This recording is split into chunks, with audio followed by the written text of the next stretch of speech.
تو میں تو یہ سوچ رہا تھا کہ میں کچھ چوڑیاں خرید لوں اور یہ میں پیش کروں تمام اسلامک کنٹریز کے جو سربراہان ہیں، مسلم امہ اور مسلم ریاست کے حکمران ہیں، ان کو میں یہ چوڑیاں پیش کروں کہ اب اور تو کچھ نہیں رہ گیا، بس یہ چوڑیاں تم پہن لو، کیونکہ آپ لوگوں کو تو آنکھیں بند کر لی آپ نے، تو آپ کو تو یہ ظلم نظر ہی نہیں آ رہا کہ جس طریقے سے وہاں ماؤں بہنوں بیٹیوں کی عزتیں نیلام کی جا رہی ہیں اور بچوں کو چھلنی کیا جا رہا ہے۔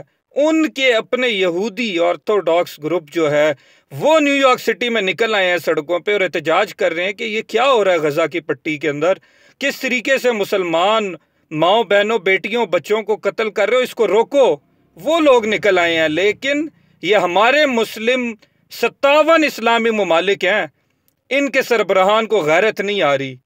پتہ نہیں یا تو ان کے اندر دل نہیں ہے یا پتہ نہیں یہ کس سٹیٹ آف مائنڈ کے اندر چلے جا چکے ہیں۔ یار مسلمان ہونا چھوڑ دیں، آپ ایک انسان ہونے کی حیثیت سے سوچ لیں کہ یار اس طریقے سے بچوں کو قتل کرنا، فاسفورس بم ان کے اوپر گرائے جا رہے ہیں۔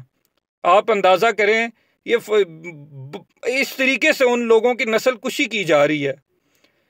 میں یہ بتا دوں کہ آپ جو سربراہان ہیں، اگر آپ بغیرت ہو چکے ہیں تو یہ جو اقوام عالم ہے، یہ جو مسلم امہ ہے، یہ بغیرت نہیں ہوئی ابھی۔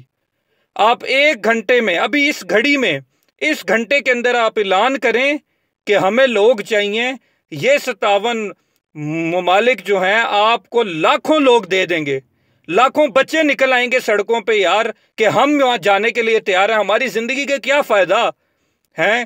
اگر وہ لوگ کٹ رہے ہیں، اگر اور آپ کچھ بھی نہیں کر سکتے تو کم از کم ان کے ساتھ شریک ہو جائیں یار، وہاں پر جان چلی جائے آپ کی، اس سے بڑی کیا بات ہوگی؟ تو ان نوجوانوں کو جو مسلم ممالک کے 57 اسلامی ممالک ہیں، آپ کوئی تو ایکشن لیں، آپ تھوڑی سی ڈائریکشن دے دیں ان کو، آپ کہہ دیں ہمارے ہاتھ کھڑے ہیں جی، ہم کچھ نہیں کر سکتے، آپ لوگ نکل آئیں۔ میں کہتا ہوں لاکھوں لوگ آپ کو اگلے ایک گھنٹے کے اندر مل جائیں گے۔ یہ ابھی غیرت ایمانی مسلمانوں میں، ان کے بچوں میں باقی ہے۔ آپ یہ نہ سمجھیں کہ جس طرح آپ لوگ سربراہان بے حس ہو چکے ہیں کہ ایک میز کے اوپر بیٹھنے کے لیے آپ لوگ تیار نہیں ہیں یار۔ 57 ممالک اسلامی، آپ OIC کی کانفرنس آپ کو چاہیے تھی اسی گھنٹے بلاتے جس ٹائم اسرائیل نے بامنگ شروع کی تھی، وہاں پر نسل کشی شروع کی تھی۔ افسوس، صد افسوس۔